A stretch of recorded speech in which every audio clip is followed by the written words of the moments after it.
Now, we all know that we are not getting healthier collectively as a population, as a race, as a society, civilization. All of these metrics that tell us how healthy or unhealthy we are all trending downward. We are on this retrograde slope of expiration at an earlier date in a more unhealthier way. Now, this is an interlinkage between a spiritual decline and a very real material physiological decline. And I'll go into why that's occurring and how exactly we think about it. But I want to start with a quote here from Hour of Decision from Oswald Spengler, where he goes on to say, "But a strong race requires not only an inexhaustible birth rate, but also a severe selection process, which is provided by the resistances to living represented by misfortune, sickness, and war. 19th century medicine, a true product of rationalism, is from this point of view also a phenomenon of age. It prolongs each life, whether this is desirable or no. It prolongs even death.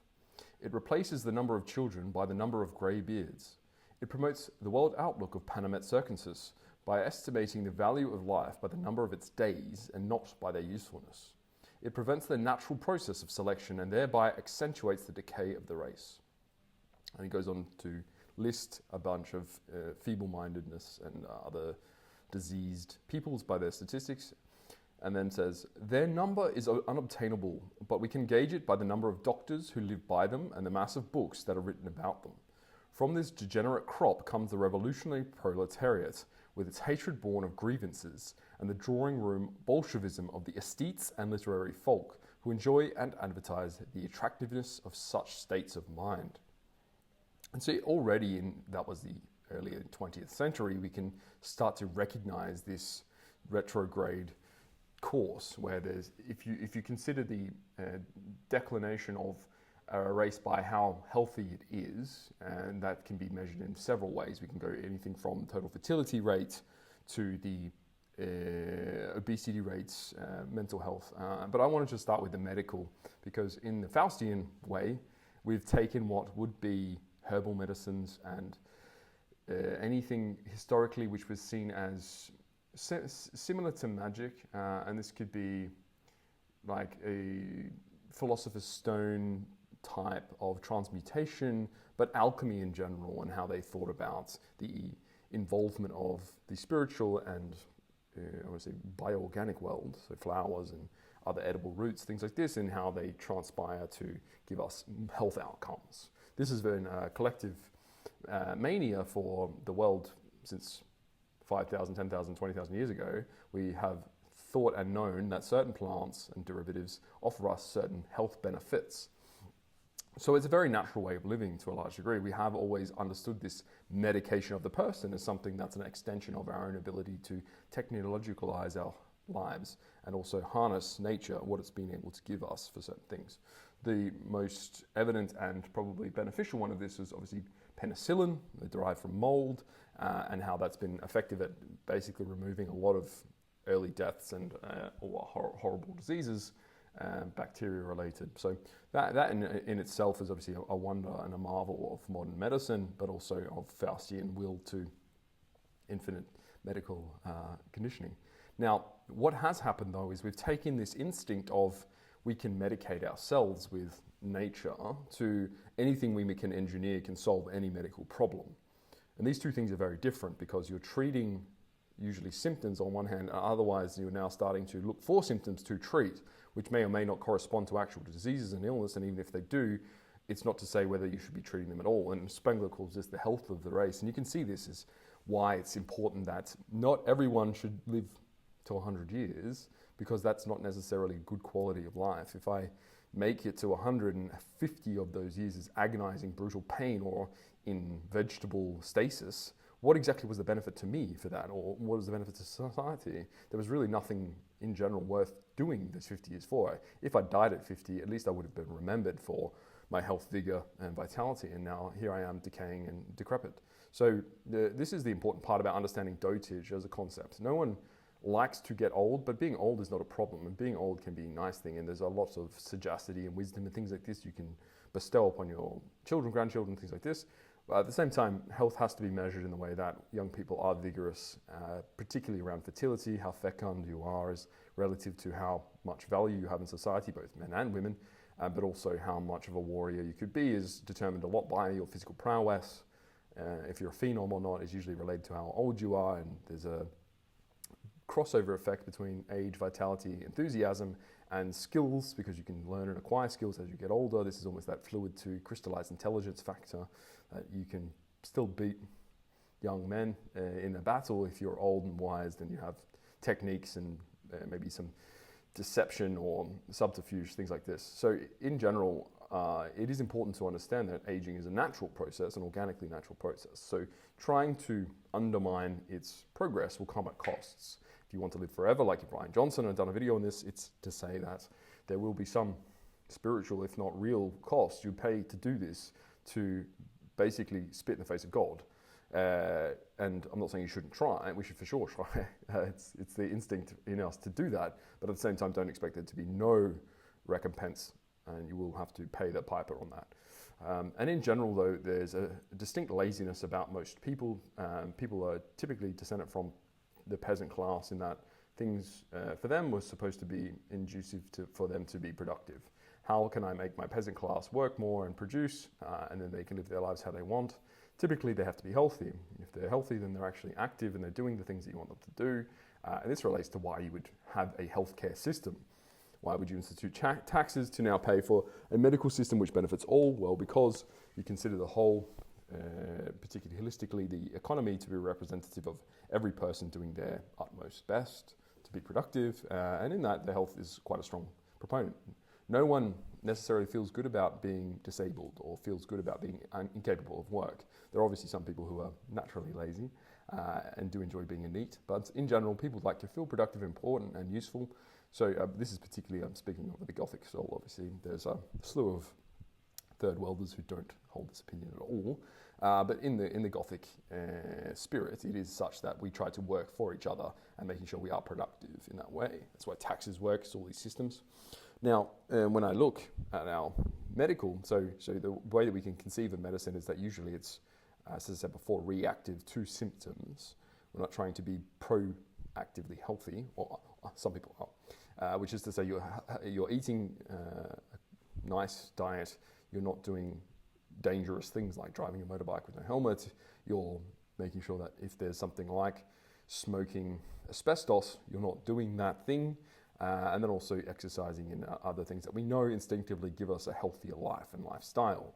Now, the other side of this is medication, and medication can be used for a range of things. If you're asthmatic, if you have hay fever, there's a medication for that, and that's what we consider light medication, similarly to things like paracetamol and other painkillers, well, at least light painkillers. So there's a range of medications which we could say are fairly benign, but also low dose, or at least low cost to the soul. You can not suffer for what is a small penance. And I would say if you have hay fever and you're taking an antihistamine, or you have an allergy to cats or dogs or whatever it is and you're taking an antihistamine, then you're not really paying too much of a price here spiritually or like organically for that.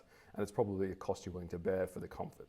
Now, suffering in general is good, and I would say that most of the times it is nicer for you psychologically or psychically to have suffered, because it makes you overcome. But in general, there are differing options here for people with ailments that aren't necessarily of that kind, and that throughout life, even the most ascetic or ascetic man who's looking to punish himself in this Spartan hermitude would still choose probably medication for some things that he finds acceptable, which could go either way in terms of spiritually and soulfully. But here, what is important to look at, I think, is the non-prescribed medicine. So these are things that you don't necessarily have to be taking. And you can see there's a proclivity here and a really high penchant across the West. Now, Finland and Lithuania are probably not Western countries, but Denmark and all the way down to, say, Belgium, Portugal, Greece here, have high instances, particularly of between men and women, of taking non-prescribed medicines. Now, it's interesting to note that women tend to, in almost every single culture except here in Spain, by quite a wide margin and variance, take medicine more than men. Now, you could think of this as women as the healing species. They have a tendency toward being the natural healers and in tune with nature more. So there can be maybe a spiritual process around wanting health out of nature, and we still consider medicine to be natural. This is why you have this garbage around organic, non-organic, particularly when it pertains to certain things that are derived out of organic chemicals like petroleum. But in general, I think we find that women tend toward this side of precaution, but also then obviously having the risk averse, and that tends toward also being medicate me when I maybe need it versus a man maybe just smokes a cigarette and has a drink. But it's also becoming a huge problem lately. This is not to say it's always not been a problem, but I think at the advent of medicine, everyone's looking for something medical for them. But now we have what is the polypharmacy, what you call it. There are multiple medicines. So in just a 20-year period across America, 14% took multiple drugs. Now it's for 42%, or it was 20 years later, 42%. I wouldn't be surprised if this crosses the 50% threshold here to a majority of people taking more than 5 drugs, which is extremely alarming. And if you think of the concoction and the requisite maladies for the concoction, it's that you can't not have cross-chemicalization or some toxicifying effect on all those internal organs now having to process all of these different types of drugs, livers, kidneys, things like this. And doctors will say that it's safe and normal, but I can guarantee no one taking 5 or more drugs is a healthy person, just ipso facto, but also just relative to having the drugs do nothing to them, rather than maybe solving a smaller issue, but emphasizing different and other issues.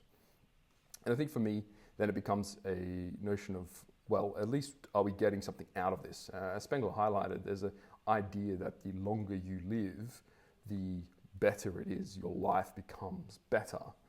But once again, I don't think that we necessarily are seeing that rise. Once we've capped out, and you can see here the US life expectancy has risen, obviously to a large degree. It was in the 50s at about 60, almost 70, and then in the 2012, which was the last measure that I have, up to about 80. So we've gotten 10 more years, which is not nothing.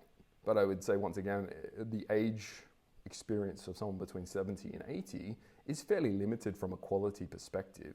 It's not to say that you don't enjoy your life if you're between 70 and 80. It's more like, as a race, what is a 70 to 80-year-old producing for us? What are we spiritually, soulfully getting out of this process? Now, some people will produce some things, like Donald Trump is, I think, 82 or something ridiculous. So you can clearly see that there is a mechanism by which being healthier for a longer time actually allows for higher levels of productivity, and he's probably peaking, if anything, which is almost obscene, in his 80s in terms of his life. So he's just continued to rise and rise and rise on this apogee. So for us, I think it's very important to understand that there's not a direct correlation between longer life and better life, and that the breakdown here is that there were probably very many more people in the US in the 1950s who died at 60, probably living a fuller life and more experienced and beneficial life to themselves and the rest of us than what someone who's dying in a nursing home at 85 with dementia is in Florida in this day and age. This also comes down to the commercialization effect. Now, there are 2 elements here. One of them is patents. Patents here are around the idea that we can monopolize medical discoveries, and to say we've discovered something and it's so unique that we want to commercialize it and profit off of it only exclusively us. Therefore, we can charge whatever we want to whoever we want because they'll need this life-saving medical device or pharmaceutical drug or whatever have you. As you can see, there's been a huge rise in, particularly in China, but across the sphere of patents every year, and these accumulate. So you have what is effectively more and more and more patents, and doing something like this, you start to crystallize the known economy of certain procedures and solved solutions. But because health is not so, well, it's more opaque than that. It's not so simple to say that it's solved here, now we just go to the next step around extending life, bettering life, healing people. Because you're solving spots which don't have the full picture, it's unknowable to whether or not you actually solve all of these issues in one. So that also goes into the commercial effect. If we can create drugs which are making people dependent on them for a longer time and cost more money, then I can commercialize it in a way that makes me more profit over time. And if I can do this ad infinitum, more people are sicker, therefore requiring more drugs, and I've got the patent for all of these drugs, and I can institute a process by which they now have to take these drugs more often or at different degrees. You can see this with Novo Nordisk creating Wegovy, and there's a few other companies which create the GLP-1 and similar drugs which reduce appetite and make you thinner, basically. So notionally healthier. And taking one drug to make you healthier rather than a slew of drugs to maintain your healthiness, obviously preferable. But you can see with people who go on these Ozempic, Wegovys, that they start to resemble mannequins, or their skin gets really taut and sickly, and they become malnourished looking, even if at a healthy weight. So there is a cost there, and it's definitely a physiological cost you're paying for being a glutton who's now having their glutton button blocked from being pressed. But there is an upshot here, which is hopefully having a fitter, at least thinner society is going to mean there's less emphasis on drugs which assist the healthiness of a fatty.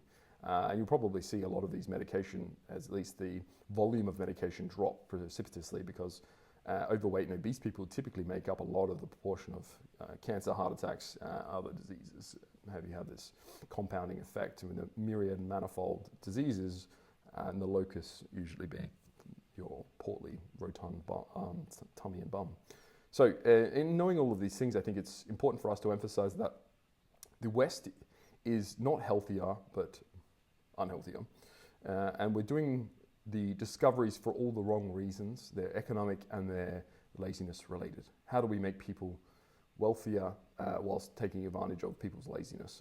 And so you're seeing that effect, and that will continue on its concourse until we are able to pivot away from the idea of healthiness as this uniform, take drugs to make you better, versus living a life that is actually healthy, in touch and tuned life to what Emerson or what Henry David Thoreau would call the transcendentalist in touch with nature movement, which is once you're out in nature living as dictated by nature herself, in that way you're actually a healthier person. Now, whether you're dying of cancer at 38 or your unborn child is miscarried for any reasons that are solvable, I don't think that's what I'm advocating here. These are problems that I would maybe diverge from Spengler slightly and say we should definitely have solved some of these maladies, because they're not necessarily conducive to a good society which has technology available to it. We should solve some of these problems, but there should not be a panacea for everything. If you don't ever have to suffer, then you'll never have to grow, and you'll never produce anything meaningful, and you won't actually